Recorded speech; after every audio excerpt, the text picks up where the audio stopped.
31 मई 2023 को जिलाधिकारी और पुलिस अधीक्षक रायबरेली द्वारा थाना महाराजगंज क्षेत्र अंतर्गत निर्माणाधीन पुलिस चौकी चंदापुर का निरीक्षण किया गया और संबंधित को निर्माणाधीन कार्य को गुणवत्तापूर्ण ढंग से कराने के लिए निर्देश दिए गए हैं और साथ ही प्रभारी निरीक्षक महाराजगंज को आवश्यक दिशा निर्देश दिए गए। इस दौरान प्रशासन और पुलिस के अन्य अधिकारी कर्मचारीगण उपस्थित रहे। अलीगढ़ में तहसील के गांव दीवा हमीरपुर में सम्राट पृथ्वीराज की तस्वीर के साथ लगे बोर्ड को अराजक तत्वों के द्वारा तोड़े जाने के बाद क्षत्रिय समाज के लोगों में गुस्सा पनप गया। अराजक तत्वों के द्वारा सम्राट पृथ्वीराज चौहान के लगे बोर्ड को उखाड़कर तोड़े जाने के बाद क्षत्रिय समाज के गुस्साए लोग एक ज्ञापन देने के लिए तहसील खैर पहुंचे और एसडीएम को ज्ञापन सौंपते हुए सम्राट पृथ्वीराज चौहान के लगे बोर्ड को फिर से लगाए जाने की मांग की। इसके साथ ही उन्होंने प्रशासन को चेतावनी देते हुए कहा कि अगर तोड़ा गया सम्राट पृथ्वीराज का बोर्ड तो 15 जून से पहले दोबारा नहीं लगाया गया तो करनी सेना और किसान मजदूर संगठन सहित क्षत्रिय समाज के द्वारा गांव के अंदर एक विशाल पंचायत की जाएगी। क्या नाम है तुम्हारा? मेरा नाम निशांत चौहान राष्ट्रवादी है। किस बात को लेकर के ज्ञापन लिया? देखिए, आज मुझे जब मालूम पड़ा कि गांव दीवा में पृथ्वीराज चौहान के बोर्ड को क्षतिग्रस्त कर दिया गया, पिछले 1-2 महीने से क्षतिग्रस्त पड़ा हुआ है और बोर्ड ऐसा स्थिति में कम से कम 2 से 3 साल पहले लगाया गया था और जो लोग आज विरोध कर रहे हैं वो लोग उस बोर्ड को लगाने में शामिल थे, मगर पता नहीं क्या राजनीतिक कारण है, पता नहीं क्या कारण है जिसकी वजह से आज वो बोर्ड का विरोध कर रहे हैं, दोबारा नहीं लगाने दे रहे। तो मैं शासन प्रशासन को ये आगाह कर देना चाहता हूँ कि या तो देखिए, महाराज पृथ्वीराज चौहान महाराणा प्रताप सबके महापुरुष थे, अगर वो लड़ाई नहीं लड़ते तो आज यहाँ कलीम खलीम अलीम होते, यहाँ ना कोई ब्राह्मण होता, ना कोई क्षत्रिय होता, ना कोई दूसरा होता। तो इसलिए मैं उसको आगाह कर देना चाहता हूँ कि बोर्ड को ऐसा स्थिति में लगा दिया जाए, नहीं लगाया जाएगा तो पूरे प्रदेश का क्षत्रिय समाज राष्ट्रीय राजनीतिक सेना पुरजोर विरोध करेगी और यहाँ महापंचायत में पूरा सहयोग करेगी। क्या नाम है तुम्हारा? मैं श्रीपाल सिंह चौहान, कहाँ के रहने वाले? किसान मजदूर संगठन जिला प्रभारी हूँ। अच्छा, क्या मामला है? मामला ये है कि सम्राट पृथ्वीराज चौहान जी का जो बोर्ड 1-2-3 साल से गांव दीवा हमीरपुर में लगा हुआ था, वो कुछ लोगों ने उखाड़ लिया है और उखाड़ने के बाद जब वहाँ लगा रहे हैं तो उसमें विरोध किया जा रहा है बोर्ड का। तो हमने अभी एसडीएम महोदय से ये निवेदन किया है कि 15 दिन के अंदर इस बोर्ड को वहाँ लगवा दिया जाए दोबारा से, अन्यथा ग्रामवासी सभी मिलकर वहाँ पंचायत कर रहे हैं। किसान मजदूर संगठन, हमारे साथ करनी सेना के निशांत चौहान जी प्रदेश उपाध्यक्ष आए हुए हैं, हमारा सबका समर्थन इनके साथ है और 15 दिन के अंदर अगर बोर्ड नहीं लगाया गया तो आगे की प्रक्रिया जो पंचायत निर्णय करेगी उसके हिसाब से आगे किया जाएगा। और यही उनसे निवेदन है प्रशासन से, शासन से। उनके खिलाफ इन्होंने थाने में भी जाके एफआईआर लिखवाई थी, लेकिन किसी ने एफआईआर नहीं लिखी है। ऐसे ही कई मामले आ रहे हैं, जगह से शिवाला में भी 2-3 बार बोर्ड पोस्ट किया गया है। ये भी उनसे हमने निवेदन किया है कि ऐसे शरारती जो भी तत्व हैं उनके खिलाफ कार्रवाई होनी चाहिए, ये प्रशासन से निवेदन है। खबर उन्नाव से है, जहां जल शक्ति मंत्री स्वतंत्र देव सिंह की मीडिया से विशेष बातचीत हुई। गंगा सफाई को लेकर मंत्री का बड़ा दावा आया, जहां स्वतंत्र देव सिंह ने कहा 2025 तक गंगा में गिरने वाले सभी नाले ठीक कर दूंगा। स्वतंत्र देव सिंह ने बताया कि गंगा सफाई के रास्ते में आ रही चुनौतियां हैं। महानगरों में सीवर सीधे यहाँ गिरते हैं और हम लोगों के सामने चुनौती बनी हुई है। काशी से लेकर बिजनौर तक गंगा साफ है। कार्यवाहक डीजीपी और अखिलेश के डीजीपी को लेकर दिए गए बयान पर भी जल शक्ति मंत्री ने जवाब दिया।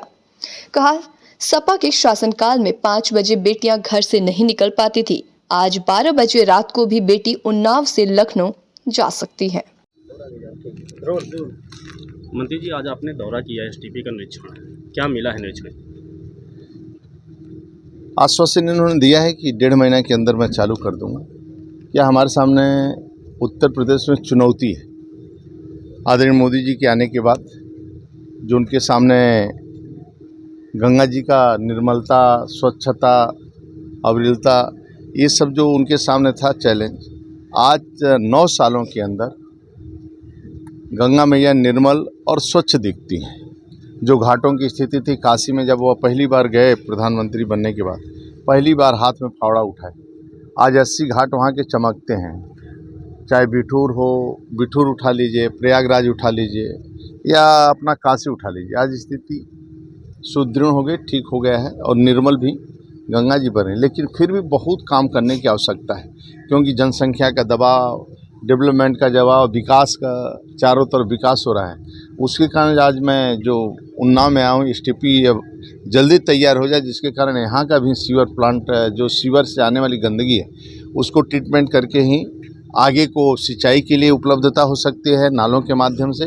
बाकी तो सभी नाले लास्ट में जो है वह गंगा जी में मिलता है, तो शुद्ध पानी गंगा जी में गिरे और जितना अच्छा रहे शुद्धता, ये हमारे सामने चुनौती है। इसलिए पूरे राज्य के अंदर 25 में कुंभ आने वाला है, तो कुंभ, दिव्य भव्य कुंभ के पहले बिजनौर से लेकर बलिया तक गंगा जी के किनारे ये सभी प्लांट हमारे चुस्त दुरुस्त हो जाएं, और जो शेष काम बचे उसके DPR तैयार होकर वो भी काम लग जाएं। जो कुछ नाले, जैसे कानपुर में कुछ नाले हैं, बाकी शहरों में नाले हैं, वो भी ठीक हो जाए। और सबसे बड़ी चुनौती आदरणीय जो मोदी जी का सपना था जल जीवन मिशन के से अपेक्षा थी। 9 सालों में वो जो गरीब महिलाओं का दर्द देखा था, बुंदेलखंड में पानी भी नहीं मिलता था, बुंदेलखंड में महिलाएं ट्रेन से पानी आता था और 4-4, 5-6 किलोमीटर पैदल चलकर महिलाएं पानी लाती थी। आज राज्य के अंदर जो 2019 में घर घर पानी देने का जो अभियान शुरू हुआ, आज 1,18,00,000 उत्तर प्रदेश के घर नल का कनेक्शन हम लोग दिए हैं। और शुद्ध पानी सीधे टोटी बहन खोलेगी, माँ खोलेगी और शुद्ध उसको पानी मिलेगा। पहले जो पेट की बीमारी पानी, क्योंकि मैं अच्छी तरह जानता हूँ स्वच्छता और शुद्ध जल यदि लोगों को मिल जाए तो आधी बीमारी ख़त्म हो जाती है। इसलिए एक बार रोटी न मिले चलेगा, लेकिन शुद्ध जल मिलना चाहिए।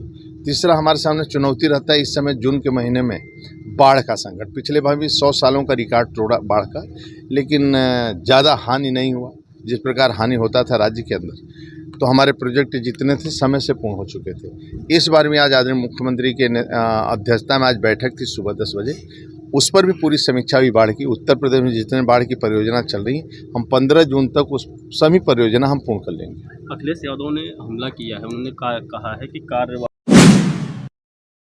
अलीगढ़ में बस में सवार यात्रियों को शरबत नहीं पिलाने पर हरियाणा रोडवेज के चालक के साथ दबंगों ने मारपीट कर दी। दरअसल एकादशी के मौके पर टप्पल के घरबरा मोड़ पर मीठा शरबत पिला रहे थे।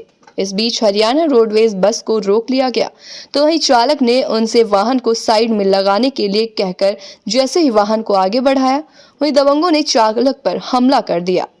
चालक को पीटने लगे, चालक की वर्दी फाड़ दी, बस के शीशे तोड़ दिए। अचानक हुए हमले के कारण वाहन में बैठे यात्रियों में अफरा तफरी का माहौल बन गया और यात्री उतरकर भागने लगे।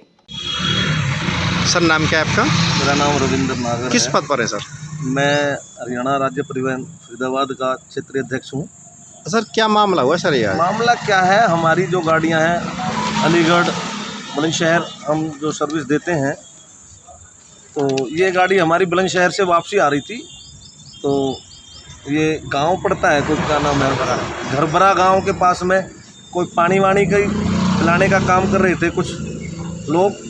तो इन्होंने कहा गाड़ी रोकने के लिए, इन्होंने गाड़ी रोक भी दी। तो हमारे ड्राइवर ने कहा जी बीच सड़क पे गाड़ी खड़ी है, थोड़ी साइड में करने दो इसको और पानी पिला देना मना। इसी बात पर भड़क के कुछ उग्र लोगों ने 10, 11, 12 लड़के थे ये बता रहे हैं, और किसी ने तो ड्राइवर की साइड में खिड़की से लटक गया, कुछ 1-2 अंदर से चले गए, ड्राइवर के साथ में मारपीट करी है, कपड़े फाड़े हैं ड्राइवर के, और अफरा तफरी में कुछ सवारियां भी इधर उधर भागी हैं। हमारे कंडक्टर का जो मशीन है, EVM मशीन चली हुई है आजकल हमारे पास, वो मशीन भी नीचे गिर गई थी और वो फिर सवारियों ने कलेक्ट करके दिया है। तो मैं कहना चाहता हूँ ये एक जंगल राज, क्या जंगल राज है ये, मतलब आम कर्मचारी जो रोड पे काम कर रहा है, इससे दोनों ही चीज़ें हमारा नुकसान हुआ है। एक तो सरकारी काम में रुकावट आई है। मैं उत्तर प्रदेश सरकार से ये गुहार लगाता हूँ, विनती करता हूँ, ऐसे बेलगाम लोगों के लिए ऐसा खुला सड़क पर ना छोड़ा जाए। आज तो ये मान लिया जाए छोटी घटना थी, कल ने वो बड़ी वारदात भी करेंगे। ऐसे लोगों को खुला नहीं छोड़ना चाहिए। मैं माननीय टप्पल के CO साहब से विनती करता हूँ, ऐसे लोगों के खिलाफ सख्त से सख्त कार्रवाई की जाए। उन्होंने सरकारी काम में बाधा भी डाली है और रोडवेज आगार की बदनामी भी करी है, जिससे हमारा GM साहब तक और फरीदाबाद क्या हरियाणा के जो कर्मचारी हैं आक्रोश में हैं। अगर इस तरह की घटनाएं अगर हमारे साथ में होती रही और कार्रवाई नहीं हुई तो हम आगे कोई नया बड़ा फैसला भी ले सकते हैं हरियाणा लेवल पे। तहरीर दे दिया आपने थाने में? हाँ, तहरीर ये मेरे पास है। अभी हमें कोई मिला नहीं है। हम 2 बार आए हैं, हमें अभी यहाँ पे कोई मिला नहीं है। हम वहाँ से फरीदाबाद से भी आ लिए चल के, और हमारा तो ये कहना है अगर समय रहते हुए कार्रवाई हो जानी चाहिए। खबर जौनपुर से है, जहां टीडीपीजी कॉलेज की गरिमा एक सप्ताह के भीतर दूसरी बार तार-तार हुई। इस बार विधि के छात्रों को कानून का पाठ पढ़ाने वाले शिक्षक के घिनौने करतूत के चलते कॉलेज की साख पर बट्टा लगा है। 25 मई की शाम डीटी के प्राचीन इतिहास विभाग के एचओडी डॉक्टर प्रदीप सिंह का एक छात्रा को बीएड और टेस्ट परीक्षा पास कराने के नाम पर उसे हम बिस्तर होने का दबाव बनाने का वीडियो सोशल मीडिया पर वायरल हुआ था। ये मामला अभी ठंडा भी नहीं हुआ था कि आज कॉलेज के टीचर संतोष सिंह पर एक नाबालिग बच्चे का यौन शोषण करने का आरोप लग गया। पुलिस ने मामले को गंभीरता से लेते हुए आरोपी शिक्षक के खिलाफ कई धाराओं में मुकदमा दर्ज कर जांच शुरू कर दी है। एसपी सिटी ब्रजेश कुमार ने बताया कि आरोपी शिक्षक की गिरफ्तारी के लिए टीमें गठित कर दी गई है। मासूम के साथ दुष्कर्म का मामला सामने आया है, क्या है? डीटी कॉलेज के प्रोफेसर संतोष सिंह के द्वारा एक नाबालिग बच्चे के साथ दुष्कर्म का मामला संज्ञान में आया है, जिसके संबंध में थाना लाइन बाजार में संबंधित धाराओं में अभियोग पंजीकृत किया गया है। पुलिस की टीम गठित की गई, शीघ्र अभियुक्त को गिरफ्तार करके कार्रवाई की जाएगी।